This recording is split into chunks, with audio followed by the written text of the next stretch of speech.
نحمده ونصلي على رسوله الكريم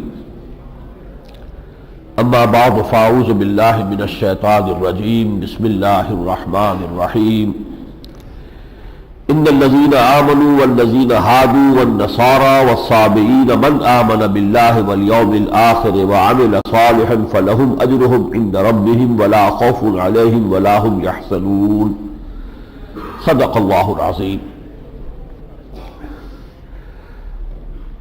سورہ بقرہ کا جو نصف اول ہے 18 رکوع پر مشتمل، اس میں سے ہم 7 رکوع پڑھ چکے ہیں۔ اب انشاءاللہ 11 رکوع ہمیں پڑھنے ہیں، جن میں سے 7 رکوع تو ابھی وہی خطاب جو بنی اسرائیل سے ہے وہ جاری ہے، جس میں ملامت ہے، ان کے جرائم کی فہرست ہے۔ البتہ ایک اعتبار سے تو مضمون پچھلے 2 رکوع مکمل ہو چکا تھا کہ اس مقام سے کہ انی فضلتکم علی العالمین گر کر وہ وہاں تک آ گئے کہ ضربت علیہم الذلۃ والمسکنۃ وباءوا بغضب من اللہ، سائملٹینیس کنٹراسٹ مکمل ہو چکا۔ اس حصے میں ان کی جن غلطیوں کا اور جن اعتقادی اور عملی گمراہیوں کا تذکرہ ہے، اس میں خاص طور پر آپ دیکھیں گے کہ واقعات سے زیادہ بحث نہیں ہے، بلکہ خیالات، عقائد اور نظریات سے متعلق معاملات ہیں۔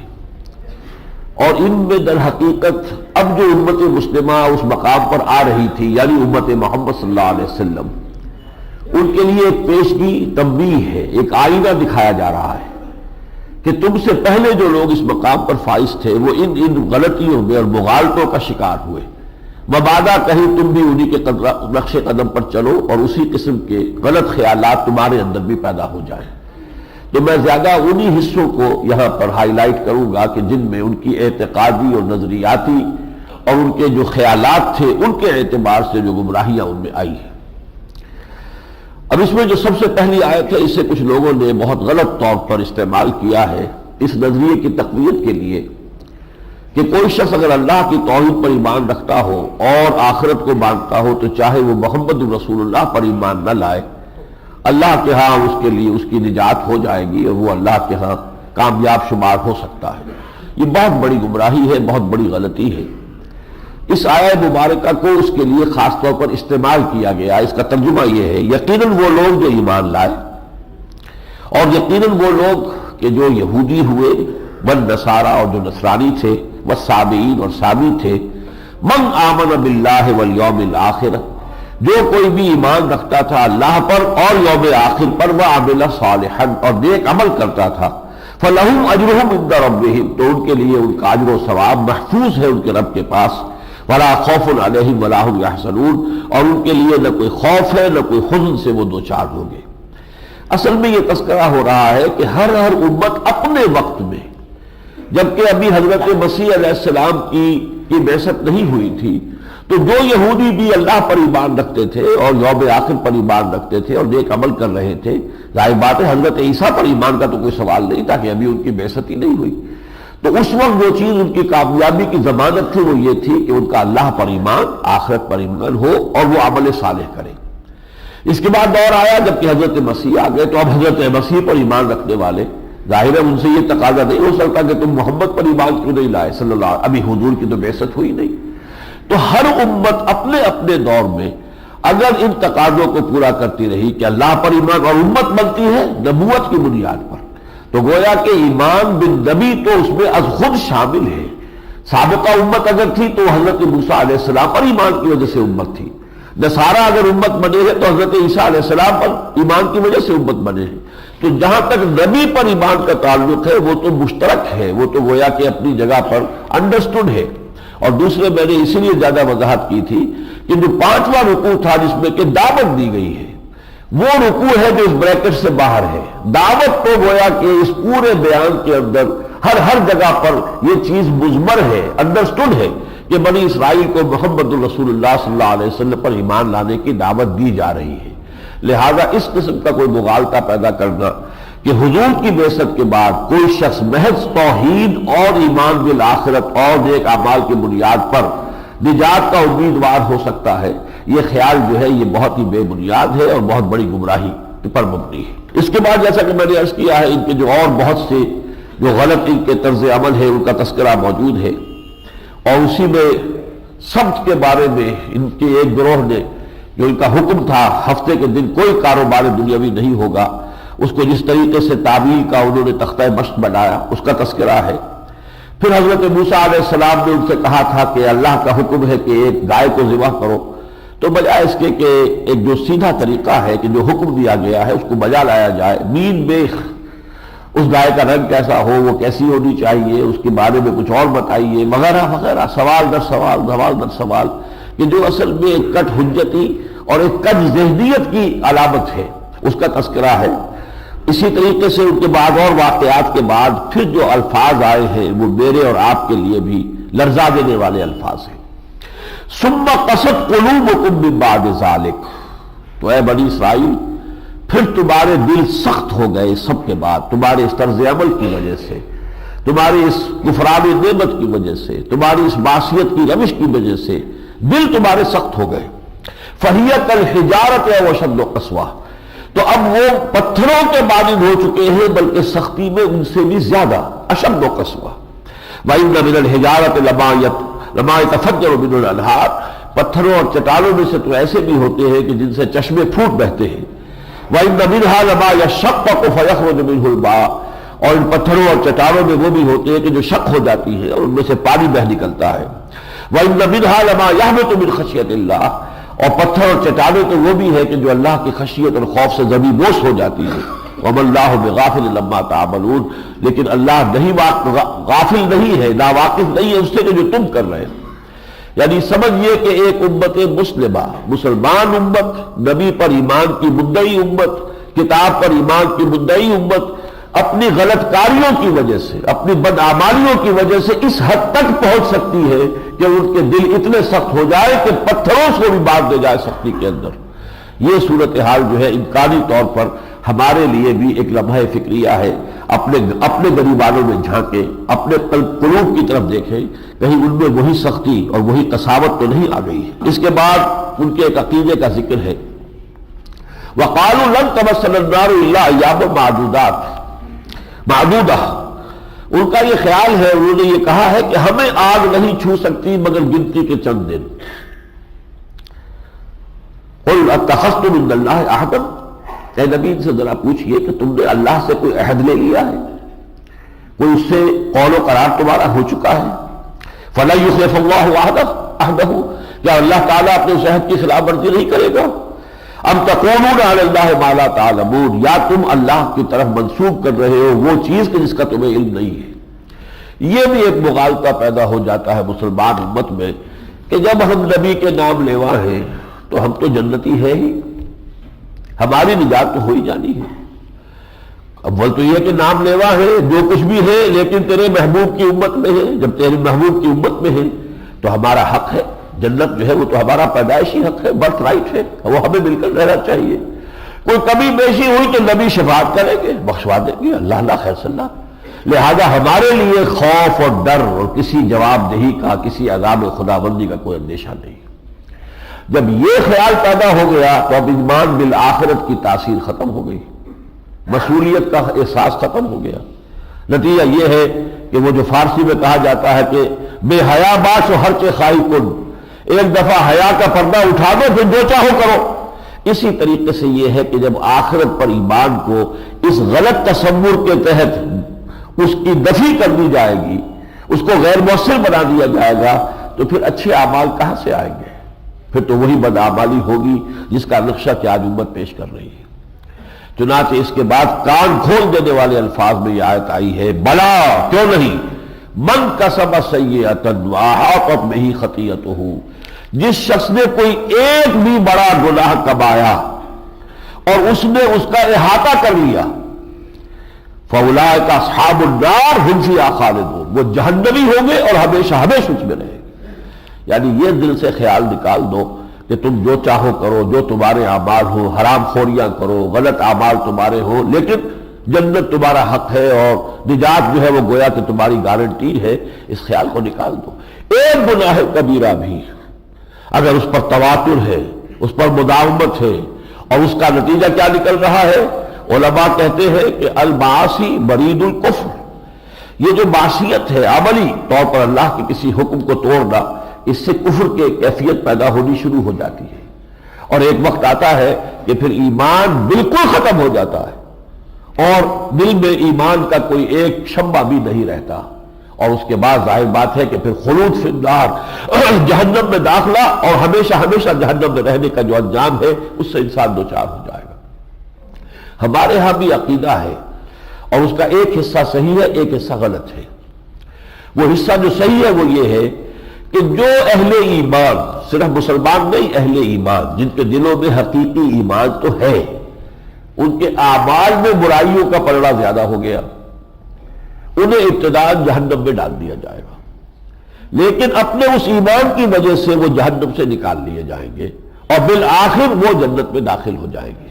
لیکن اس کا تعلق ہے ایمان حقیقی قلبی ایمان پر، یہ نہیں کہ جو مسلمانوں میں شامل ہے چاہے اس کے دل میں وہ حقیقی ایمان تصدیق بالقلب یقین والا ایمان سرے سے نہیں ہے تو وہ مسلمان در حقیقت، اس سے اللہ کا وعدہ یہ نہیں ہے۔ ہاں ایمان ہے لیکن کمزور ہے، اس کمزور ایمان کی وجہ سے ان کے اعمال جو ہیں ان میں سیئات کا پلڑا بھاری ہو گیا ہے حسنات سے، تو وہ جنت میں ڈال دیے جائیں گے، لیکن بالآخر وہاں سے نکال کر جنت میں داخل کر دیے جائیں گے۔ لیکن جب اس کا اطلاق ہم کر دیں جو مسلمان ہے اس کے جب ساتھ یہ معاملہ ہوگا تو یہ اس کے اندر گمراہی پیدا ہو گئی۔ مسلم اور ہے، مومن اور ہے، اور اس کا معاملہ آئے گا سورہ حجرات میں، قالت الاعراب آمنا قل لم تؤمنوا ولکن قولوا اسلمنا ولما يدخل الايمان في قلوبكم۔ یہ بدو دعویٰ کر رہے ہیں اے نبی کہ ہم ایمان لے آئے، اے نبی ان سے کہہ دیجئے تم ہرگز ایمان نہیں لائے ہو، اس مغالطے میں مبتلا نہ رہنا، بلکہ یوں کہو کہ ہم مسلمان ہو گئے ہیں اور ابھی تک ایمان تمہارے دلوں میں داخل نہیں ہوا۔ ایمان دل میں داخل ہو جانا اور مرحلہ ہے، اور ٹپ آف دی ٹنگ پر اس کا ہونا آمنت باللہ کما ہوا باسمائہ و صفاتہ، یہ جو اقرار باللسان ہے صرف اس سے وہ ایمان نہیں بنتا جب تک کہ تصدیق بالقلب نہ ہو۔ تو صرف ایمان اقرار باللسان کے درجے میں ہے، دل میں ایمان نہیں ہے، اس سے یہ وعدہ نہیں ہے۔ ہاں دل میں ایمان ہے لیکن کمزور ہے، اور اس حالت میں جو برائی ہے ان کا پلڑا بھاری ہو گیا ہے، ان کے ساتھ یہ معاملہ ہے۔ اس حد تک بات جو ہے احادیث صحیحہ سے ثابت ہے۔ اسی طرح آگے چل کر بنی اسرائیل کے اندر بھی ایک برائی پیدا ہوئی جو آج ہمارے اندر بھی ہے بتمام و کمال۔ دین کے کچھ احکام سر آنکھوں پر، نماز پڑھنی ہے، روزہ رکھنا ہے، حج بھی کرنا ہے، بعض وہ لوگ بھی ہیں ہر سال حج کر رہے ہیں، کتنے لوگ ہیں ہر سال رمضان مبارک کا عمرہ گویا کہ انہوں نے فرض کے درجے میں کر لیا ہے، لیکن کاروبار ہو رہا ہے سود کی بنیاد پر۔ یہ جو تضاد ہے یہ آج بھی ہمارے اندر بھی ان کے اندر بھی تھا۔ شریعت کے ایک حصے کو سینے سے چمٹایا ہوا ہے، اس کے ساتھ بڑی دلچسپی ہے، مسجدیں تعمیر کر رہے ہیں، مدرسے کو کی مدد دی جا رہی ہے، سب کچھ ہو رہا، کاروبار حرام پر چل رہا ہے۔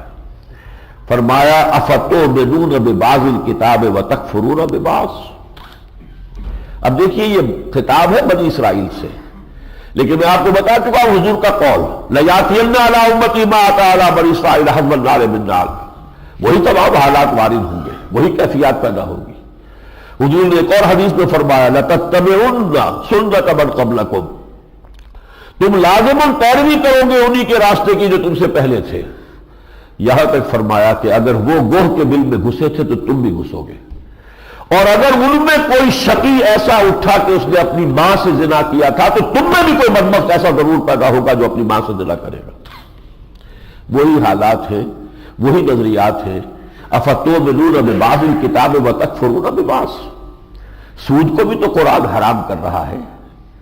حج اور عمرے کی اگر کوئی دعوت قرآن نے دی ہے تو ٹھیک ہے، لیکن سود کو حرام کس نے کیا؟ یا کسی اور نے کیا یا اللہ نے کیا؟ افتؤمنون ببعض الکتاب وتکفرون ببعض، کیا تم ہماری کتاب کے کچھ حصے کو مانتے ہو اور کسی بعض دوسرے حصوں کو نہیں مانتے؟ فما جزاء من يفعل ذلك منكم الا خزي في الحیاۃ الدنیا، تو جو کوئی بھی تم میں سے یہ طرز عمل اختیار کرے گا اس کی سزا اس کے سوا کچھ نہیں ہے کہ دنیا کی زندگی میں ذلیل و خوار کر دیے جائیں، اب یہ ہے سبب جو میں نے پچھلی مرتبہ عرض کیا تھا، ضربت علیہم الذلۃ والمسکنہ، آج پوری امت مسلمہ پر وہ ذلت اور مسکنت تھوپ دی گئی ہے۔ فما جزاء من يفعل ذلك منكم الا خزي في الحیاۃ الدنیا، دنیا کی زندگی میں رسوائی اور ذلت، ویوم القیامۃ یردون الی اشد العذاب، اور قیامت کے دن وہ جھونک دیے جائیں گے شدید ترین عذاب میں۔ وما اللہ بغافل عما تعملون، اور اللہ تعالیٰ ناواقف نہیں ہے اس سے کہ جو کچھ تم کر رہے ہو۔ اسی طریقے سے مسلمان امتوں میں ایک اور خرابی پیدا ہو جاتی ہے۔ ایمان تو ہے آخرت پر کہ ابدی زندگی وہ ہے، ہمیشہ کی زندگی وہ ہے، لیکن ساری دلچسپی ہے دنیا کے ساتھ۔ چاہتے ہیں کہ دنیا کی زندگی لمبی سے لمبی ہو جائے، زیادہ سے زیادہ ہو جائے۔ دعویٰ یہ ہے کہ ہمارا تو خاص معاملہ ہے اللہ کے ہاں، ہمارا خاص مقام ہے، اللہ کے ہم ولی ہے، اللہ ہمارا ولی ہے، اور ہمارے لیے تو جنت جو ہے گویا کہ منتظر ہے۔ تو اگر تو ایسا صورت ہے کہ آدمی یہ سمجھتا ہو کہ میری آخرت جو ہے وہ محفوظ ہے، تو اسے دنیا کی زندگی اپنی ایک لائبلٹی محسوس ہوگی، ایسٹ معلوم نہیں ہوگی۔ حضور نے فرمایا کہ الدنیا جنت الکافر وسجن المومن، یہ دنیا کافر کے لیے جنت ہے، باغ ہے، اور مومن کے لیے قید خانہ ہے۔ اگر تو حقیقی محبت اللہ کے ساتھ ہے تو اللہ سے ملاقات کے لیے جلدی ہونی چاہیے، پھر تو موت کی جو ہے اس کا قرب انسان کو چاہنا چاہیے۔ نشان مرد مومن بات گویم جو مر گایا تبسم مطلب اس، پھر تو یہ صورت ہونی چاہیے۔ لیکن حال کیا ہے؟ قل ان کانت لکم الدار الآخرہ، اے نبی ان سے کہیے اگر تمہارا جو خیال ہے، مذمومہ خیال ہے کہ آخرت کا گھر تو تمہارے لیے خالص اللہ نے کر دیا ہے، خالصۃ من دون الناس، فتمنوا الموت ان کنتم صادقین، تو اگر تم سچے ہو تو تمہیں موت کی تمنا کرنی چاہیے۔ پھر اپنے دوست سے، محبوب سے ملاقات کی جلدی ہوتی ہے، یہ اس کو آدمی موقف کرتا ہے۔ وَلَن يَتَمَنَّوْهُ أَبَدًا بِمَا قَدَّمَتْ أَيْدِيهِمْ، اور یہ کبھی بھی موت کی تمنا نہیں کریں گے ہرگز ہرگز، بسبب اپنے ان کرتوتوں کے جو ان کے ہاتھ آگے بھیج چکے ہیں۔ معلوم ہے ہم نے جمع کیا کرایا اللہ کے ہاتھ، ہمارے کون سے اعمال ہیں، کون سے کرتوت ہیں کہ جو وہاں جمع ہیں۔ واللہ علیم بالظالمین، اللہ ان ظالموں سے خوب واقف ہے۔ وَلَتَجِدَنَّهُمْ أَحْرَصَ النَّاسِ عَلَىٰ حَيَاةٍ، تم دیکھو گے کہ یہ دنیاوی زندگی کے حریص ہے، اتنے حریص کہ تمام انسانوں سے بڑھ کر حریص ہے۔ وَمِنَ الَّذِينَ أَشْرَكُوا، یہاں تک کہ مشرکین سے بھی بڑھ کر۔ يَوَدُّ أَحَدُهُمْ لَوْ يُعَمَّرُ أَلْفَ سَنَةٍ، ان میں سے ہر ایک کی یہ خواہش ہے کہ کاش کہ اس کی عمر 1000 برس ہو جائے۔ وَمَا هُوَ بِمُزَحْزِحِهِ مِنَ الْعَذَابِ أَن يُعَمَّرَ، اور کسی شخص کو عذاب سے نجات نہیں مل سکتی اس وجہ سے کہ اس کی عمر لمبی تھی۔ وَمَا اللَّهُ بِغَافِلٍ وَاللَّهُ بَصِيرٌ بِمَا يَعْمَلُونَ، اور اللہ دیکھ رہا ہے جو کچھ کہ یہ کر رہے ہیں۔ اسی طرح آگے چل کر اب یہ جو سارے معاملات ان کے آئے ان میں سے خاص طور پر میں نے وہ نکات اس میں سے نمایاں کر دیے، وہی اعتقادی خرابیاں، وہی مذمومہ خیالات، وہی امانی، وہی تمنائیں، تلک امانیہم، وہ جو کہ تو آج امت مسلمہ کے اندر بھی موجود ہے۔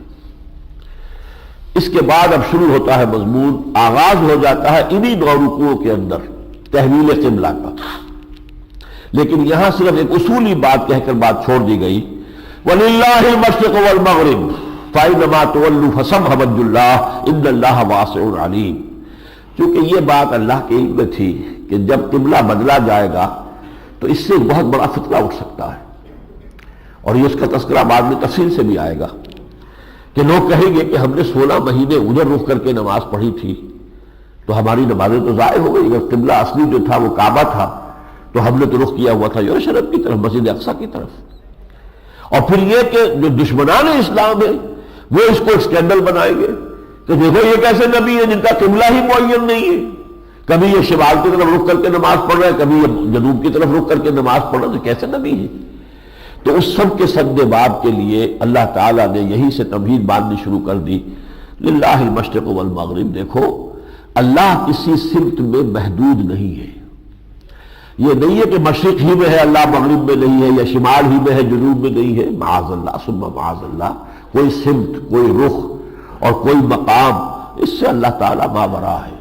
قل للہ المشرق والمغرب، مشرق اور مغرب سب اللہ ہی کے لیے ہے، فَأَيْنَمَا تُوَلُّوا فَثَمَّ وَجْهُ اللَّهِ، جدھر بھی رخ کرو اللہ ہی کا رخ ہے۔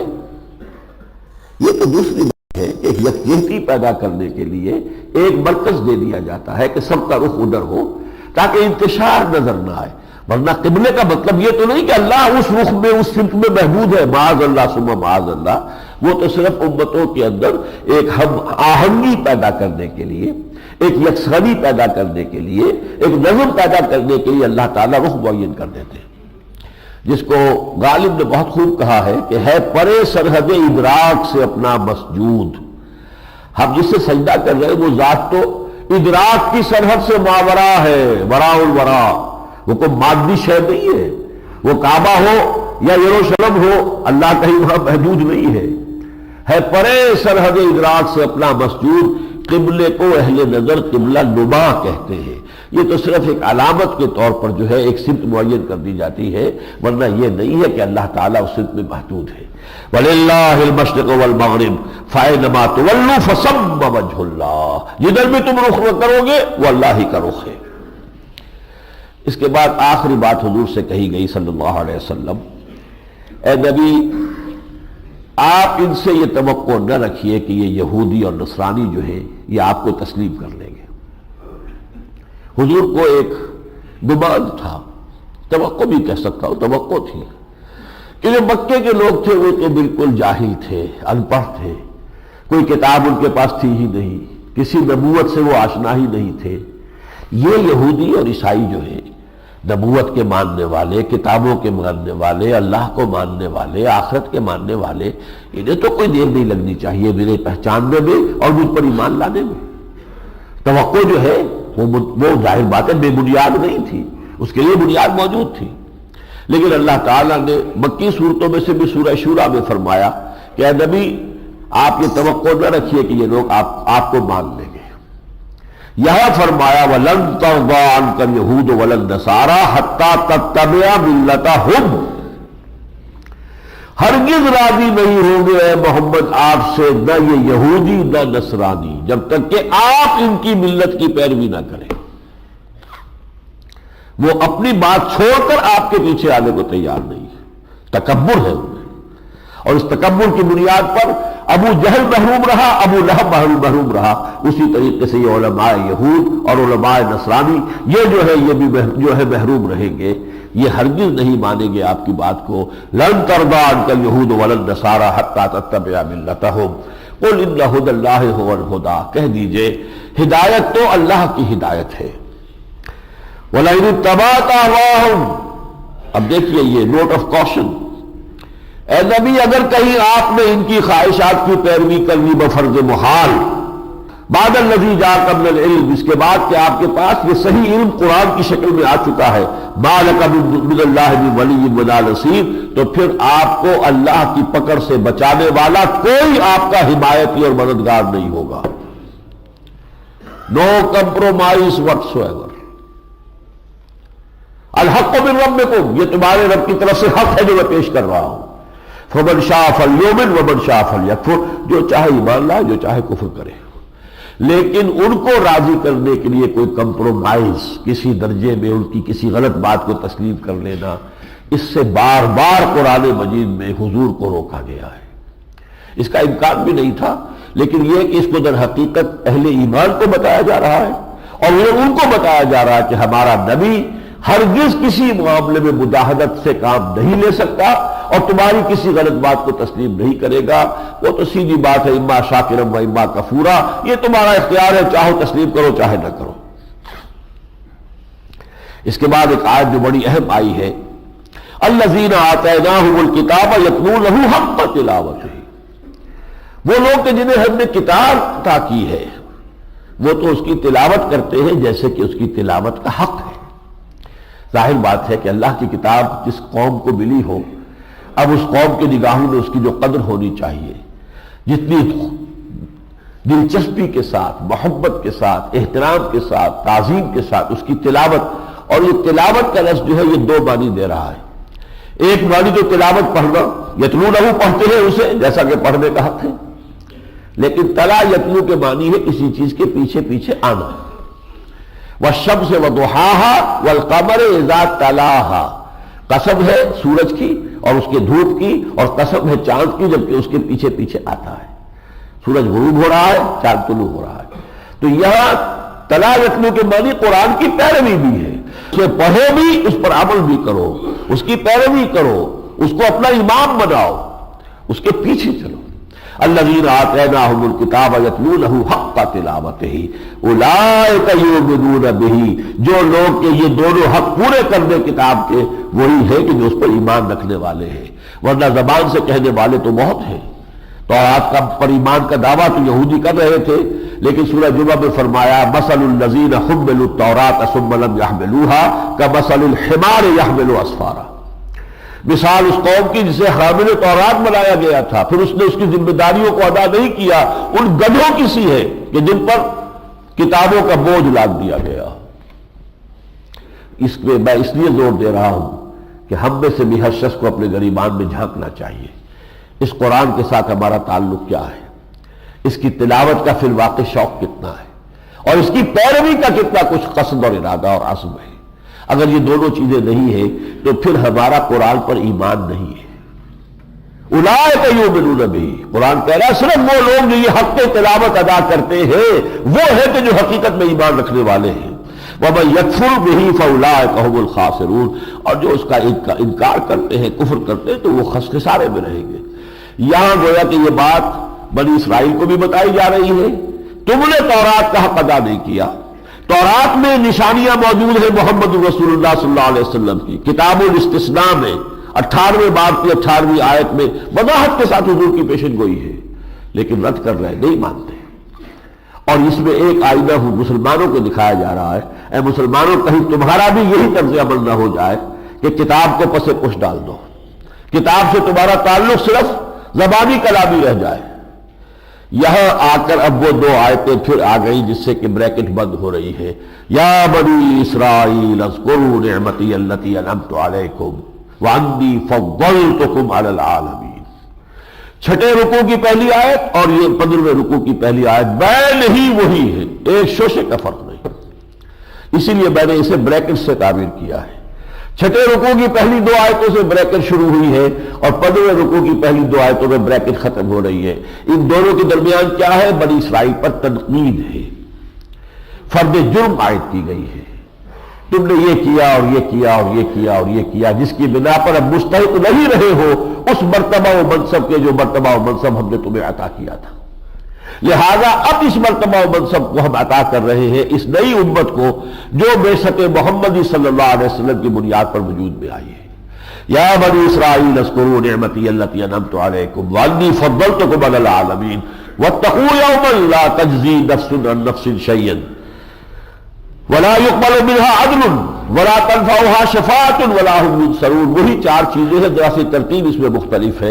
ڈرتے رہو اس دن سے جس دن کوئی جان کسی دوسرے کے کام نہیں آ سکے گی، نہ کسی سے کوئی فدیہ قبول کیا جائے گا، نہ ہی کوئی شفاعت نفع بخش ہوگی، مفید ہوگی، نہ ہی کسی طرف سے کوئی مدد مل سکے گی۔ یہ ہے قیامت کے دن کے بارے میں دو مرتبہ اس سورہ مبارکہ میں یہ الفاظ ہم نے پڑھ لیے۔ وَاتَّقُوا يَوْمًا لَا تَجْزِي نَفْسٌ عَن نَفْسٍ شَيْئًا وَلَا يُؤْخَذُ مِنْهَا عَدْلٌ وَلَا تَنفَعُهَا شَفَاعَةٌ وَلَا هُمْ يُنصَرُونَ۔ اب اس کے بعد وہ چار رکوع شروع ہو رہے ہیں، دو آیتیں چھوڑ دیجئے اس میں سے، باقی چار رکوع جو ہے یہ تحویل قبلہ کا مضمون ہے۔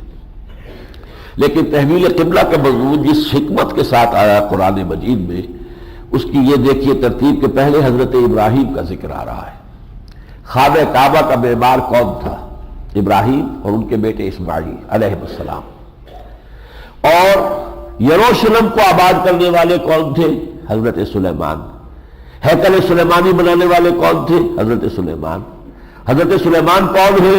وہ کون سی پشت میں ہے؟ حضرت ابراہیم کی نسل میں سے۔ ٹھیک ہے، حضرت ابراہیم ہی کی نسل ہے۔ حضرت ابراہیم کے بیٹے اسحاق، ان کے بیٹے یعقوب، یعقوب سے بنی اسرائیل کی نسل چلی، اسی میں سے حضرت سلیمان ہے، حضرت داؤد ہے علیہ السلام۔ لیکن حضرت ابراہیمی کی ایک دوسری شاخ بھی تو ہے، ان کے بڑے بیٹے اسماعیل بھی تو تھے، اور ان کی اولاد ہے یہ بنی اسماعیل کے جو یہاں مکے میں آباد ہے، اور ان میں ہے محمد الرسول اللہ صلی اللہ علیہ وسلم۔ اور یہ گھر جو ہے مکے میں دنیا کے متقدوں میں پہلا وہ گھر خدا کا ہم اس کے پاسباں ہیں، وہ پاسباں ہمارا۔ یہ گھر جو ہے کس کا بنایا ہوا؟ ابراہیم کا بنایا ہوا ہے۔ اور ابراہیم کا طرز عمل کیا تھا؟ وَإِذِ ابْتَلَىٰ إِبْرَاهِيمَ رَبُّهُ بِكَلِمَاتٍ فَأَتَمَّهُنَّ، یاد کرو جب کہ ابراہیم کو آزمایا ان کے رب نے بہت بڑے بڑے امتحانات میں سے گزارا، بڑے بڑے امتحانات میں سے۔ اندازہ کیجئے 100 برس کا بوڑھا جسے دعائیں مانگ مانگ کے ایک بیٹا ملا، اور وہ بیٹا اب ہوا ہے فلما بلغ معه السعی، اب کچھ بھاگ دوڑ کے قابل ہوا ہے، جسے ہم کہتے ہیں بازو بن گیا ہے باپ کا، اور آخری امتحان لیا جا رہا ہے، اسے ذبح کر دو ہمارے حکم سے۔ کائنات لرز اٹھی ہوگی، اور رسول اللہ کے بندے نے چھری اٹھائی ہے، چلائی ہے۔ یہ آخری امتحان ہے۔ اس سے پہلے جو امتحانات ہوئے ہیں، جو آگ میں ڈالے گئے، جو نبوت کے جا کے دربار میں جس طریقے سے آنکھوں میں آنکھیں ڈال کر باتیں کی ہے، اسے لاجواب کیا ہے، پوری قوم کو جیسے فیس کیا ہے، بتوں کو توڑ پھوڑ کر رکھ دیا ہے، پورا پھر ہجرت کی ہے، گھر بار چھوڑا ہے، پوری زندگی امتحانات پر مشتمل ہے۔ وَإِذِ ابْتَلَىٰ إِبْرَاهِيمَ رَبُّهُ بِكَلِمَاتٍ فَأَتَمَّهُنَّ قَالَ إِنِّي جَاعِلُكَ لِلنَّاسِ إِمَامًا، تب اللہ نے کہا تھا ابراہیم سے کہ اے ابراہیم میں تمہیں تمام نوع انسانی کے لیے امام بنانے والا ہوں۔ یہ امامت الناس ملی ہے حضرت ابراہیم کو اس پورے ordeal سے گزرنے کے بعد، شدید ترین امتحانات کو پاس کر لینے کے بعد۔ انی جاعلک للناس اماما، قال ومن ذریتی، انہوں نے پوچھا اور میری نسل، میری اولاد کے بارے میں؟ قال لا ینال عہد الظالمین، فرمایا میرا یہ عہد جو ہے ظالموں کے ساتھ متعلق نہیں ہوگا، تمہاری اولاد میں سے جو نیک ہوں گے، صالح ہوں گے، ان کے ساتھ میرا یہ عہد قائم رہے گا، لیکن محض تمہاری اولاد ہونا جو ہے وہ کوئی بنیاد نہیں ہے۔ اگر وہ ان کے اپنے اعمال درست نہیں ہوں گے تو پھر وہ میرے اس عہد کے اندر شامل نہیں ہوں گے۔ وَإِذْ جَعَلْنَا الْبَيْتَ مَثَابَةً لِلنَّاسِ وَأَمْنًا، اور جب کہ ہم نے گھر کو، یعنی اب یہ بیت اللہ کا تذکرہ ہو رہا ہے جسے کہ اب قبلہ بنانا ہے اور رخ موڑا جانا ہے، جبکہ ابھی حضور نماز پڑھ رہے ہیں یروشلم کی طرف، تو اب اس گھر کی عظمت بیان ہو رہی ہے۔ جبکہ ہم نے اس خانہ کعبہ کو بنا دیا، زیارت گاہ بنا دیا، لوگ آتے ہیں اس کی زیارت کرتے ہیں، اور امن کی جگہ، دارالامن، بدترین بدامنی ہوتی تھی پورے عرب میں، لیکن یہ علاقہ امن کا مرکز۔ باپ کے قاتل کو بھی اگر کوئی عرب اگر وہ کعبے کے پاس حرم میں پا لیتا تھا تو اسے تعرض نہیں کرتا تھا، کہ یہ امن کی جگہ ہے۔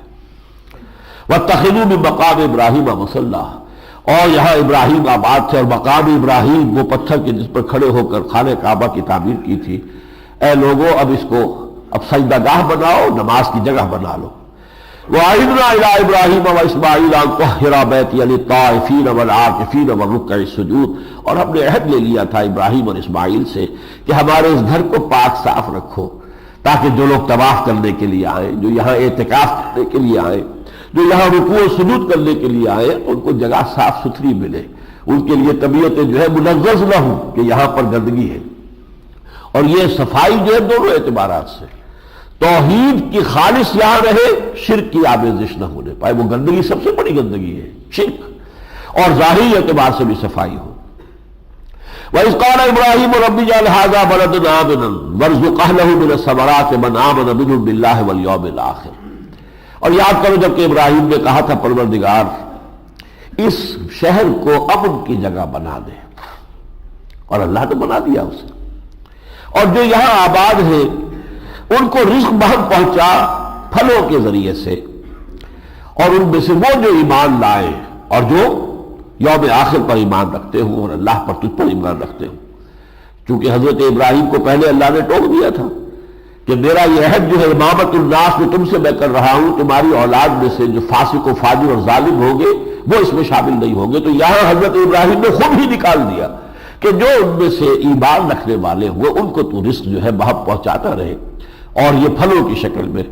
قال ومن کفر، یہاں اللہ نے فرمایا نہیں، یہاں میرا جو ہے دنیاوی نعمتوں کا جو میرا دسترخوان ہے وہ وسیع ہے۔ قال ومن کفر، جو کفر کرے گا فأمتعه قلیلا، اسے بھی دنیا کا ساز و سامان تو میں کچھ نہ کچھ دوں گا، رزق تو دوں گا، کھانے پینے کا بندوبست تو کروں گا، ثم اضطره الى عذاب النار وبئس المصیر، پھر انہیں کشا کشا لے جاؤں گا اس عذاب آگ کے عذاب کی طرف جو بہت ہی برا ٹھکانہ ہے۔ اس کے بعد وہ آیات آ رہی ہے کہ جن میں حضرت ابراہیم اور اسماعیل کی دعا ہے، باپ بیٹا معماران حرم، وَإِذْ يَرْفَعُ إِبْرَاهِيمُ الْقَوَاعِدَ مِنَ الْبَيْتِ وَإِسْمَاعِيلُ، یاد کرو جب کہ ابراہیم اور اسماعیل اس گھر کی، ہمارے گھر کی دیواروں کو اٹھا رہے تھے، بنیادوں کو اونچا کر رہے تھے۔ اب ان کی دعائیں ہیں، کیا کیا ہے؟ ربنا تقبل منا انک انت السمیع العلیم، اے رب ہمارے، اے پروردگار، اے ہمارے آقا، ہماری اس محنت کو قبول فرما، یقیناً تو سب کچھ سننے والا اور جاننے والا ہے۔ نمبر 2، ربنا وجعلنا مسلمین لک ومن ذریتنا امۃ مسلمۃ لک، اور اے رب ہمارے، ہم دونوں کو بھی اپنا فرما بردار بنائے رکھ۔ ابراہیم اس ذوق میں نہیں ہے کہ میرا قدم کوئی غلط نہیں پڑ سکتا، تواضع کا یہ عالم ہے کہ اس حالت میں بھی دعا کرے۔ کب بنا رہے ہیں گھر؟ کس عمر میں بنا؟ 100 برس سے زیادہ کی عمر ہو چکی ہے، سارے امتحانات سے گزر چکے ہیں، پھر دعا کر رہے ہیں وجعلنا مسلمین لک، پروردگار ہم دونوں کو اپنا فرما بردار بنائے رکھ، ہمیں یہ سعادت مستقل طور پر عطا کیے رکھ۔ وَمِن ذُرِّيَّتِنَا، اور تیسری دعا، ہماری نسل میں سے اٹھائیو اُمَّةً مُسْلِمَةً لَك، ایک ایسی امت جو تیری فرما بردار ہو۔ وہ امت ہے امت محمد صلی اللہ علیہ وسلم۔ اس لیے کہ امت محمد جو ہے، اس کا سٹرکچر سمجھ لیجئے کہ کیا ہے۔ جیسے کہ سٹرکچر آف دی ایٹم آپ کے ذہن میں ہوگا، ہر ایٹم کا ایک نیوکلیس ہوتا ہے، اور پھر اس کے گرد جو ہے الیکٹرونز ہوتے ہیں، نیوکلیس کے اندر پروٹونز ہیں اور نیوٹرونز ہیں، اور الیکٹرونز ہیں کہ جو گرد اس کے چکر لگاتے ہیں۔ امت مسلمہ کا نیوکلیس ہے، یہ بنی اسماعیل پر مشتمل ہے، حضور انہی میں سے تھے، امیین انہی کا خطاب ہے۔ هو الذی بعث فی الامیین رسولا منہم یتلو علیہم آیاتہ، حضور کی بنیادی بعثت، پہلی بعثت، اولین بعثت بنی اسماعیل کے لیے، لیکن پھر وآخرین منہم لما یلحقوا بہم، پھر دوسری قومیں آتی چلی گئی، مصری آ گئے، شامی آ گئے، ایرانی آ گئے، ترک آ گئے، ہندی آ گئے، سندھی آ گئے، بربر آ گئے، آتے چلے گئے۔ یہ نیوٹرونز ہیں، الیکٹرونز ہیں کہ جو پھر رہے۔ تو اصل امت جو ہے وہ در حقیقت حضرت اسماعیل کی اولاد، بنو اسماعیل، امیین، انہی کا خطاب ہے۔ وَمِن ذُرِّيَّتِنَا أُمَّةً مُسْلِمَةً لَكَ، ہماری اولاد میں سے بھی ایک امت اٹھائی ہو جو تیری فرما بردار ہو۔ وَأَرِنَا مَنَاسِكَنَا، اور ہمیں ہمارے جو عبادت کے جو مراسم ہیں وہ ہمیں دکھا دے، حج کرے تو کیسے کرے۔ وَتُبْ عَلَيْنَا، اور تو ہم پر عنایت فرما، إِنَّكَ أَنْتَ التَّوَّابُ الرَّحِيمُ، یقیناً تو بہت ہی عنایت فرمانے والا، رحم فرمانے والا ہے۔ اب آخری آیت چوتھی دعا۔ پہلی دعا، ہماری اس محنت کو قبول فرما کہ ہم تیری عبادت کے لیے یہ گھر تعمیر کر رہے ہیں۔ دوسری دعا، پروردگار ہم دونوں کو اپنا فرما بردار بنائے رکھ، ہمارے کہیں قدم نافرمانی کی طرف نہ اٹھ جائیں، اپنی حفاظت میں رکھ۔ تو تیسری دعا، ہماری اولاد میں سے ایک امت مسلمہ برپا کیجو۔ اب یہ چوتھی دعا ہے، وَبَعْثْ فِيهِمْ رَسُولًا مِّنْهُمْ، پروردگار ہماری اس امت میں سے جو ہماری نسل میں سے پیدا ہوگی، اس میں ایک اپنا رسول اٹھائیو، منہم، جو انہی میں سے ہو، اجنبی نہ ہو، باہر سے آنے والا نہ ہو، انہی کی زبان بولنے والا ہو، ان کا جانا پہچانا ہو۔ ربنا وبعث فیہم رسولا منہم یتلو علیہم آیاتک، جو انہیں تیری آیات پڑھ کر سنائے، وَيُعَلِّمُهُمُ الْكِتَابَ وَالْحِکْمَةَ، انہیں کتاب اور حکمت کی تعلیم دے، وَيُزَکِّیہم، اور ان کا تزکیہ کرے، انہیں پاک کرے، إِنَّكَ أَنْتَ الْعَزِیزُ الْحَکِیم، یقیناً تو ہی ہے زبردست اور تو ہی ہے کمال حکمت والا۔ یہ گویا کہ تمہید ہو رہی ہے کہ ابراہیم کی نسل کی ایک شاخ تو تم تھے اے بنی اسرائیل، ابراہیم ہی کی نسل کی دوسری شاخ یہ ہے۔ اس نسل نے بیت المقدس بنایا، آباد کیا، ہیکل سلیمانی بنایا، لیکن اس سے کہیں پہلے، یوں سمجھیے کہ کم سے کم 1000 سال قبل، کم سے کم حضرت ابراہیم اس گھر کی تعمیر کر چکے تھے، اور انہوں نے اپنے ایک بیٹے کو یہاں آباد کیا تھا، اور دعا کی تھی کہ ان میں سے ایک امت مسلمہ برپا کیجو، اور اس کے لیے ایک رسول مبعوث کیجو جو انہیں تیری آیات سنائے اور ان کا تزکیہ کرے، انہیں تعلیم کتاب و حکمت دے۔ یہ ہے ظہور محمد کا صلی اللہ علیہ وسلم۔ حضور کی بعثت ظہور ہے دعائے ابراہیم و اسماعیل کی، ان کی دعا کی قبولیت کا ظہور ہے کہ جو بعثت محمدی کی شکل میں ہوا ہے۔ اب اس کے بعد فرمایا وَمَن يَرْغَبُ عَن مِّلَّةِ إِبْرَاهِيمَ إِلَّا مَن سَفِهَ نَفْسَهُ، کون شخص ہوگا جو ابراہیم کی ملت کو چھوڑے اور کسی اور کی طرف رخ کرے، سوائے اس کے کہ جو اپنے آپ کو حماقت میں مبتلا کر لے۔ یعنی اے یہودیوں، اے نصرانیوں، اصل شے ملت ابراہیم ہے، اصل تو وہ ہے، یہ تو بعد کی چیزیں ہیں، یہودیت بعد کی شے ہے، نصرانیت بعد کی شے ہے۔ آؤ ہم جمع ہو جائیں اس شے پر کہ جو مشترک ہے۔ ابراہیم تو مشترک ہے نا ہم میں، اسحاق علیحدہ ہے، اسماعیل علیحدہ ہے، لیکن دونوں کا باپ ابراہیم وہ تو مشترک ہے۔ تو ہم تمام امتوں کے مابین ایک شخصیت مشترک کی حیثیت جو ہے وہ حضرت ابراہیم کو حاصل ہے۔ تو اس سے بڑھ کر ظالم کون ہوگا اور بے وقوف کون ہوگا جسے ملت ابراہیم کی طرف بلایا جا رہا ہو اور وہ اس سے ابا کرے۔ اس کے بعد حضرت ابراہیم علیہ السلام کی جو انہوں نے اپنی اولاد کے لیے جو کچھ وصیتیں چھوڑی، وَوَصَّىٰ بِهَا إِبْرَاهِيمُ بَنِيهِ وَيَعْقُوبُ، اسی بات کی کہ لوگوں، اے میری نسل کے لوگوں، اللہ کی توحید پر قائم رہنا، اس کے دین کو مضبوطی سے تھامے رکھنا۔ اسی کی پھر وصیت حضرت یعقوب علیہ السلام نے کی، جبکہ ان کی موت کا وقت آیا ہے تو انہوں نے کہا اذ حضر یعقوب الموت اذ قال لبنیہ، جبکہ انہوں نے کہا اپنی اولاد سے 12 کے 12 بیٹوں کو جمع کر کے فرمایا ما تعبدون من بعدی، میرے بعد کس کی عبادت کرو گے؟ قالوا نعبد الہک و الہ آبائک ابراہیم و اسماعیل و اسحاق، کہا ہم بندگی کریں گے جو آپ کا الہ ہے اللہ، اور جو الہ ہے آپ کے آباء و اجداد کا، ابراہیم کا، اسماعیل کا اور اسحاق کا، الہ واحدہ، وہ ایک ہی اللہ ہے، ایک ہی الہ ہے، وَنَحْنُ لَهُ مُسْلِمُونَ، اور ہم تو اسی کی فرما برداری کریں گے۔ جب یہ عہد لے لیا اب فرمایا تِلْكَ أُمَّةٌ قَدْ خَلَتْ، یہ سنایا جا رہا یہود کو، دیکھو یہ لوگ، یہ امت وہ تھی جو گزر چکی، ابراہیم فوت ہو چکے، اسماعیل فوت ہو چکے، یعقوب فوت ہو چکے، اسحاق فوت ہو چکے، لَهَا مَا كَسَبَتْ وَلَكُمْ مَا كَسَبْتُمْ، ان کے لیے ہے جو کچھ کہ انہوں نے کمایا اور تمہارے لیے وہ ہوگا جو تم کماؤ گے۔ پدرم سلطان بود پر دھوکہ نہ کھاؤ کہ ہمارا باپ، ہمارے آباء و اجداد ٹھیک ہے، تھے تو آباء وہ تمہارے ہی، مگر تم کیا ہو، ہاتھ پر ہاتھ دھرے منتظر فردا ہو۔ تو یہ نسبت کام نہیں آئے گی۔ تلک امۃ قد خلت لہا ما کسبت ولکم ما کسبتم ولا تسألون عما كانوا يعملون۔ اور پھر ایک بہت زوردار انداز میں، جیسے کہ 5واں رکوع میں نے بیان کیا تھا کہ اس امتوں کو دعوت دینے کے معاملے میں وہ ہے گویا کہ بہت اہم اور جامع، لیکن یہاں بھی فرمایا گیا ہے وَقَالُوا كُونُوا هُودًا أَوْ نَصَارَىٰ، یہ کہتے ہیں کہ یہودی بن جاؤ یا نصرانی بن جاؤ تہتدوا، تبھی تو ہم ہدایت پر ہوگے۔ قُلْ بَلْ مِلَّةَ إِبْرَاهِيمَ حَنِيفًا، نبی کہہ دیجئے نہیں، بلکہ ملت ابراہیم، یہودیت بعد کی شے ہے، نصرانیت بعد کی شے ہے، ہم تو ملت ابراہیم کو اختیار کرتے ہیں یکسو ہو کر، اور وہ ابراہیم بھی یکسو تھے، وَمَا كَانَ مِنَ الْمُشْرِكِينَ، وہ ہرگز مشرکین میں سے نہیں تھے۔ قولوا، یہ بہت اہم آیت ہے، قولوا، اے مسلمانوں تم یوں کہو آمنا باللہ، ہم ایمان رکھتے ہیں اللہ پر، وما انزل الینا، اور اس تمام پر جو ہم پر نازل کیا گیا یعنی قرآن مجید، وما انزل الی ابراہیم و اسماعیل و اسحاق و یعقوب و الاسباط، اور جو کچھ نازل کیا گیا تھا ابراہیم پر اور اسماعیل پر اور اسحاق پر اور یعقوب پر اور ان کی نسلوں پر، وما اوتی موسیٰ و عیسیٰ، اور جو کچھ دیا گیا تھا موسیٰ کو اور عیسیٰ کو، وما اوتی النبیون من ربہم، جو کچھ دیا گیا تمام انبیاء کو ان کے رب کی طرف سے، ہم سب پر ایمان لاتے ہیں۔ لا نفرق بین احد منہم، ہم ان میں سے کسی کے مابین کوئی تفریق نہیں کرتے، ونحن لہ مسلمون، البتہ ہمارا سر تسلیم عبادت کا خم ہے صرف اللہ کے سامنے، ہم ہیں اس کے فرما بردار۔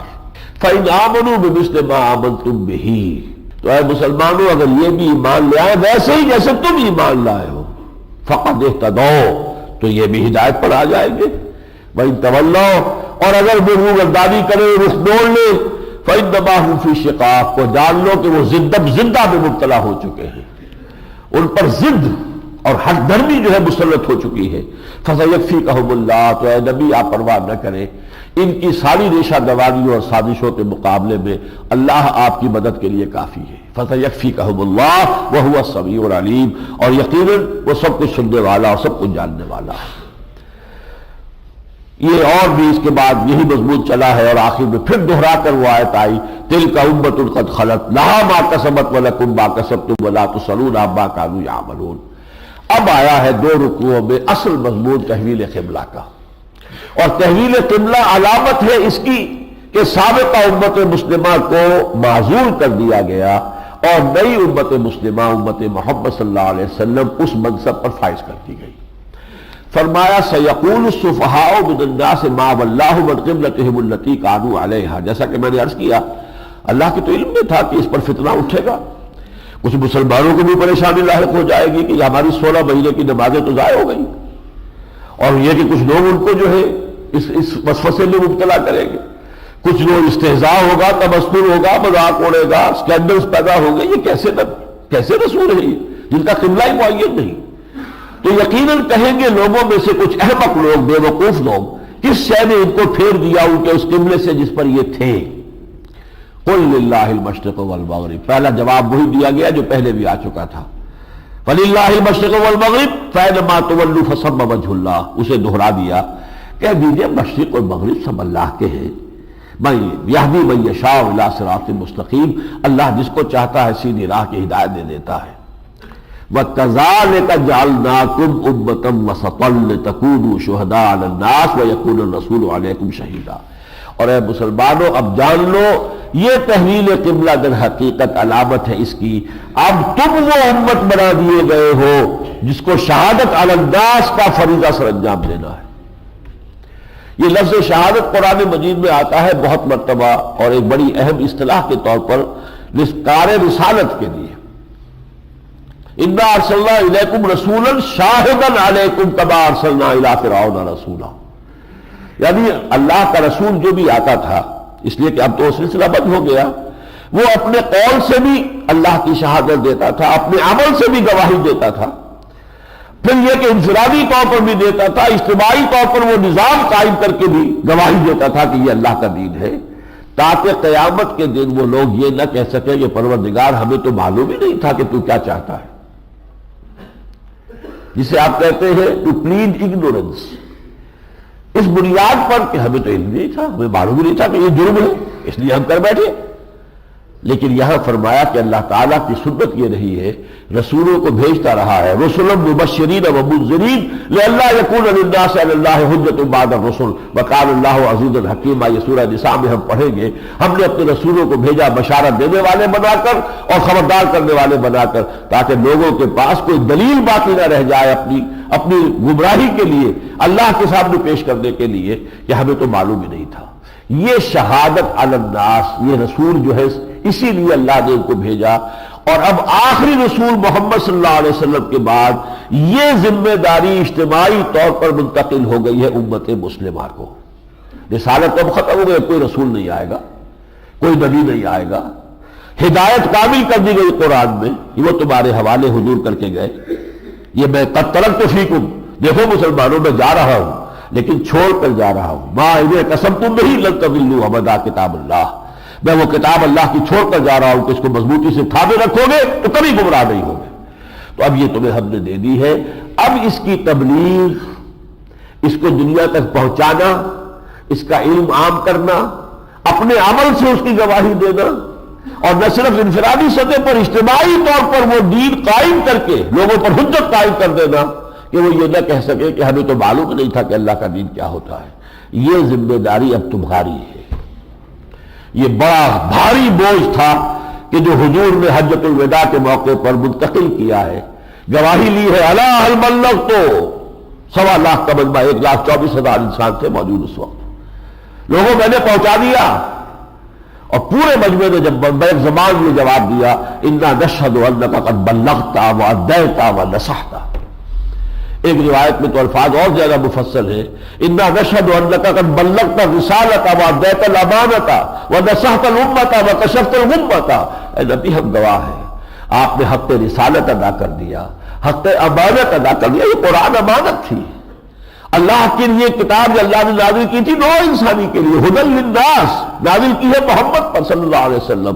تو یہ تو در حقیقت محمد کے پاس ایک امانت تھی، اس کو پہنچانا تھا لوگوں تک، اور آپ نے لے لیا. یہ پہنچا دیا میں نے، ہاں پہنچا دیا.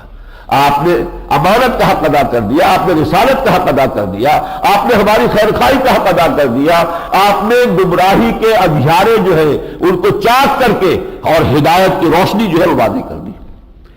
تب اللہ کی طرف تو اشارہ کیا، آسمان کی طرف انگشت شہادت سے، اللہم اشہد، اے اللہ تو بھی گواہ رہے، یہ مان رہے ہیں کہ میں نے تیرا دین، تیری کتاب انہیں پہنچا دی. اب یہ قیامت کے دن یہ نہیں کہہ سکیں گے کہ ہمیں معلوم نہیں تھا. اللہم اشہد، اللہم اشہد، اللہم اشہد، اے اللہ تو بھی گواہ رہے. اس کو میں کہا کرتا ہوں اس وجہ سائی آف ریلیف. وہ جو آیا تھا سورہ مزمل میں، انا سنلقی علیک قولا ثقیلا، ہے محمد ہم آپ کے کندھے پر بہت بھاری بوجھ ڈالنے والے. وہ بھاری بوجھ 23 برس کی مشقت، جس کا تصور کرتے ہوئے انسان پر لرزہ طاری ہوتا ہے، جس میں یوم طائف بھی ہے، شیب بنی ہاشم بھی ہے، پھر غار ثور بھی ہے، پھر اس میں میدان بدر بھی ہے، دامن احد بھی ہے. حضور کا اپنا خون 2 جگہ پر جو ہے زمین پر گرا ہے، جذب ہوا ہے، طائف میں بھی اور احد کے دامن میں بھی. سینکڑوں صحابہ کی جانوں کا جو ہے نذرانہ پیش کیا ہے. یہ ساری جد و جہد جو ہے کر کے آج جیسے کہ شکر سب شکر کے جنباز بمنزل رسید، اللہ کا شکر ہے کہ آج اونٹنی جو ہے اپنی منزل پر پہنچ گئی. آج میں نے وہ حق جو ہے وہ ادا کر دیا. تو گویا کہ یہ سائی آف ریلیف. اور پھر اس کے بعد فرمایا فَلْيُبَلِّغِ الشَّاهِدُ الْغَائِبَ، اب ذمہ داری تمہاری ہے جو یہاں موجود ہے، ان کا فرض ہے کہ پہنچائے انہیں جو یہاں موجود نہیں ہے. جو یہاں موجود نہیں ہے ان میں وہ بھی سب آ گئے جو اس وقت دنیا میں موجود تھے انسان، اور وہ بھی آ گئے جو قیامت تک آنے والے ہیں. اس لیے کہ حضور کی بعثت جو ہے وَمَا أَرْسَلْنَاكَ إِلَّا كَافَّةً لِلنَّاسِ بَشِيرًا وَنَذِيرًا، ہم نے بھیجا ہے آپ کو پوری نوع انسانی کے لیے بشیر و نذیر بنا کر. اب یہ رسالت محمدی کا فریضہ جو ہے یہ امت کے کندھے پر آیا. وَكَذَلِكَ جَعَلْنَاكُمْ أُمَّةً وَسَطًا، اسی طرح ہم نے تمہیں درمیانی امت بنا دیا ہے. رسول کے اور پوری دنیا کے درمیان میں امت جو ہے یہ واسطہ ہے، یہ لنک ہے، یہ درمیانی کڑی ہے. وَكَذَلِكَ جَعَلْنَاكُمْ أُمَّةً وَسَطًا لِتَكُونُوا شُهَدَاءَ عَلَى النَّاسِ وَيَكُونَ الرَّسُولُ عَلَيْكُمْ شَهِيدًا، تاکہ تم گواہ ہو جاؤ پوری نوع انسانی پر اور ہمارے رسول گواہ ہو جائیں تم پر. رسول تو قیامت کے دن کھڑے ہو کر کہہ دیں گے اے اللہ تیرا جو پیغام مجھ تک آیا تھا میں نے پہنچا دیا تھا. Now they are responsible, they are accountable for whatever they have done. وہ یہ نہیں کہہ سکتے کہ ہمیں بات پہنچائی نہیں گئی. لیکن اسی طرح اے امت محمد تمہاری ذمہ داری ہے، تمہارا فریضہ ہے کہ پہنچا دو تاکہ لوگوں کے پاس کوئی عذر باقی نہ رہ جائے. اس کے بعد فرمایا وَمَا جَعَلْنَا الْقِبْلَةَ الَّتِي كُنْتَ عَلَيْهَا، اور یہ جو کچھ عرصے کے لیے ہم نے اے نبی آپ کے لیے قبلہ معین کر دیا تھا. ظاہر بات ہے کہ وحی جلی میں تو نہیں ہے، لیکن وحی خفی میں ہو سکتا ہے کہ اللہ نے اشارہ کیا ہو کہ کچھ عرصے کے لیے یہ آپ کا قبلہ جو ہے یروشلم کی طرف رہے گا. اِلَّا لِنَعْلَمَ، یہ تو ہم نے ایک امتحان میں ڈالا تھا. ہم دیکھنا چاہتے تھے کون ہے وہ مَن يَتَّبِعُ الرَّسُولَ، جو پیروی کرتے ہیں رسول کی، مِمَّن يَنقَلِبُ عَلَىٰ عَقِبَیْهِ، ان سے ان کو علیحدہ کر دے، ممیز کر دے جو اپنی ایڑیوں کے بل پیچھے مڑ جانے والے ہیں. اس کا پس منظر کیا ہے؟ اب تک حضور کی امت جو تھی وہ اکثر و بیشتر تو مہاجرین پر مشتمل تھی. مہاجرین کہاں سے آئے تھے؟ مکے سے آئے تھے. ان کے لیے مرکز کون سا تھا؟ بیت اللہ تھا. یہ ان کا یوں سمجھیے کہ ایک نیشنل مانومنٹ بھی تھا، کیونکہ وہ بنی اسماعیل میں سے تھے، بنی ابراہیم میں سے تھے. وہ سمجھتے تھے کہ یہ ہمارا قومی جو ہے یہ مرکز ہے. اب اس کی طرف پیچھ کرنا کس قدر شاخ گزرا ہوگا مسلمانوں کو. خود یہاں معلوم ہو رہا ہے کہ حضور پر شاخ گزرا ہے. حضور بار بار انتظار کر رہے ہیں، نگاہیں آپ کی آسمان کی طرف اٹھ رہی ہے. قد نرا تقلب وجهك في السماء فلنولينك قبلة ترضاها، اے نبی ہم آپ کی نگاہوں کا آسمان کی طرف بار بار اٹھنا دیکھتے رہے ہیں کہ کب آئے یہ تحویل قبلہ کا حکم. شاخ گزرا ہے حضور پر، خانہ کعبہ کی طرف پشت. اور کیا محمد رسول اللہ خانہ کعبہ کی عظمت سے واقف نہیں تھے؟ لیکن حکم اللہ کا ہے، اصل شے حکم. اور صحابہ نے بھی ثابت کر دیا کہ اصل شے ہے حکم. بمصطفیٰ برساتی اشرا کے دی ہماؤست اگر معود رسیدی تمام بولہ بیست، جس کو عربی میں کہتے ہیں دل مال حق کو ہے سودار، بڑھ جاؤ حق کے ساتھ جدھر بھی وہ بڑھے. یہ نہیں کہ نہیں ہم آپ نے معین کر رکھا ہے ہم تو خانہ کعبہ ہی کی طرف رخ کریں گے، تو حضور نے جب حکم دیا یروشلم کی طرف رخ کرنے کو تو کچھ لوگ جو ہے پیچھے مڑ گئے ہو نہیں. اس وقت جو لوگ آئے تھے محمد رسول اللہ پر ان کا ایمان اتنا پختہ تھا، اتنا گہرا تھا، اتنا یقینی تھا کہ جو حکم دیا. لیکن البتہ یہ ضرور ہوا ہے کہ کچھ لوگوں کو تشویش ہو گئی کہ یہ جو 16 مہینے ہمارے ادھر رخ کر کے نماز ہم نے پڑھی ہے تو وہ جو نمازیں ضائع ہو جائیں گی. فرمایا نہیں وما کان اللہ لیضیع ایمانکم، اللہ تمہارے ایمان کو ضائع کرنے والا نہیں ہے. وہ نمازیں ضائع ہو جائے تو ایمان ضائع ہو جانے والی بات ہے، اس لیے کہ یہ تو سب سے بڑا ستون ہے. لیکن نہیں، یہ تو جو حکم اس وقت تھا وہ نمازیں ٹھیک تھی، اور جو حکم اب ہے اس کی پیروی کرو گے یہ نمازیں بھی ٹھیک ہوگی. تو کسی سمت کے ساتھ محدود نہیں ہو، تمہارا جو اصل تعلق ہے وہ اللہ کے حکم اور اس کے رسول کی پیروی میں ہے. وہ پیروی جدھر بھی ہو حق دربار حق میں ہے سدار، جدھر وہ مڑے تم بھی مڑ جاؤ. اب اس کے بعد کافی اس میں لے دے جو 2 رکوعوں تک ہے کہ یہ یہودی اب یہ کہیں گے اور یہ سارے ان کے اوپر اعتراضات بھی ہے مسلمانوں تم پر کریں گے، لیکن بار بار آ رہا ہے کہ اب ہم نے یہ فیصلہ کر دیا ہے، اب یہ قبلہ جو ہے مسلمانوں کا یہ خانہ کعبہ ہے، اب تمہیں اسی کی طرف رخ کرنا ہے، چاہے سفر میں ہو چاہے حضر میں ہو. وَمِنْ حَيْثُ خَرَجْتَ فَوَلِّ وَجْهَكَ شَطْرَ الْمَسْجِدِ الْحَرَامِ، جہاں سے بھی نکلنا ہو رخ تمہارا مسجد حرام کی طرف رہے گا. آخر میں جو مضمون آیا ہے اس کا اس کی طرف میں جا رہا ہوں. كَمَا أَرْسَلْنَا فِيكُمْ رَسُولًا مِّنْكُمْ، دیکھو اے بنی اسماعیل ایسے ہی ہے کہ جو ہم نے بھیج دیا ہے تم میں اپنا رسول تم ہی میں سے. یہ دعا ابراہیم و اسماعیل جو 15ویں رکوع میں ہم پڑھ کر آئے تھے اس کی طرف اشارہ ہو رہا ہے. محمد کی بعثت در حقیقت ظہور ہے اس دعا کا جو ابراہیم اور اسماعیل نے مانگی تھی علیہم الصلاۃ والسلام. کما ارسلنا فیکم رسولا منکم یتلو علیکم آیاتنا، وہی الفاظ جو تلاوت کرتا ہے تم کو پڑھ کر سناتا ہے ہماری آیات، ویزکیکم تمہیں پاک کر رہا ہے تزکیہ کر رہا ہے، ویعلمکم الکتاب والحکمہ تمہیں کتاب اور حکمت کی تعلیم دے رہا ہے، ویعلمکم ما لم تکونوا تعلمون اور تمہیں وہ ساری باتیں بتا رہا ہے اور سکھا رہا ہے جو تم نہیں جانتے تھے.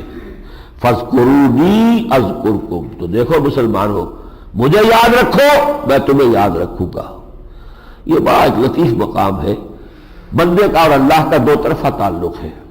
تم میری مدد کرو میں تمہاری مدد کروں گا.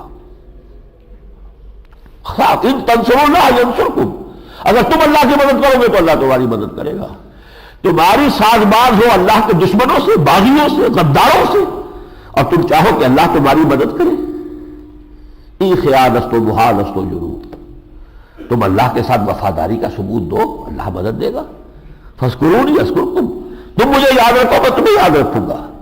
ایک حدیث میں آتا ہے اگر میرا بندہ مجھے اپنے دل میں یاد کرتا ہے میں بھی اسے اپنے دل میں یاد کرتا ہوں، اور اگر میرا بندہ میرا ذکر کسی محفل میں کرتا ہے میں اس سے کئی اعلیٰ محفل میں اس کا ذکر کرتا ہوں. وہ اعلیٰ محفل ہے ملائکہ مقربین کی. خدا خود میر محفل بود اندر لامکاں خسرو، محمد شمع محفل بود سب جائے کہ من بودم، وہاں ذکر ہوتا ہے میرا فلاں بندہ میرا ذکر کر رہا ہے. فرمایا فاذکرونی اذکرکم واشکرونی، میرا شکر ادا کرو. جو نعمتیں میں نے تمہیں دی ہے یہ نعمت قرآن، سب سے بڑی نعمت رسالت محمد صلی اللہ علیہ وسلم، اس کا حق ادا کرو. ولا تکفرون، اس کے اندر ناشکری نہ کرو، ان کا انکار نہ کرو.